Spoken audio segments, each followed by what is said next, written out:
I'm not a therapist, but if you are not familiar, this is the Dear Future Wifey podcast. And this is what this lady said, that God would allow her to iron her husband's clothes for his side chick.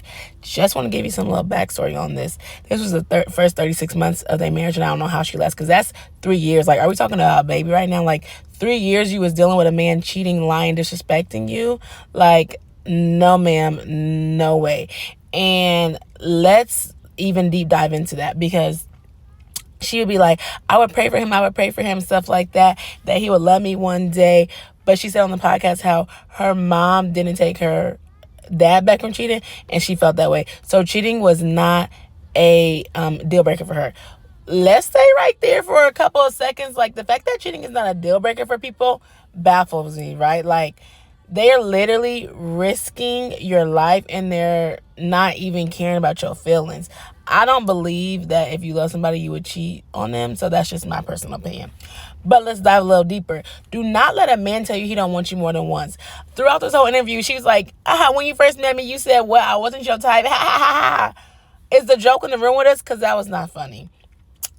You said I was big, or you said my hair. I was used to Mexicans.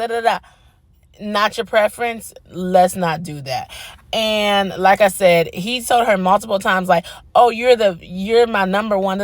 Number one? No, I do not need to be in a race. What do I win?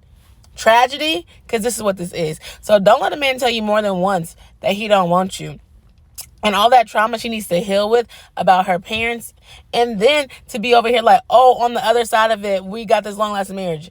A toxic start to a marriage, I don't care how long-lasting it is.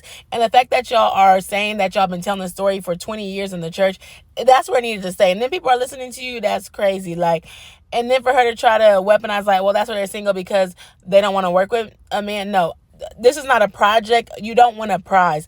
And now you're literally telling your traumatic stories 30 years later to sell a book. We don't want the book. We don't want the interview. We do not need to hear this. This is not giving what you think is giving. And then she went on live to try to cover it up like, oh, no, I said this. I said, no, girl, you said exactly what you said, talking about, I thought we was in a living room. No, girl, you're in a studio. Okay, read the room.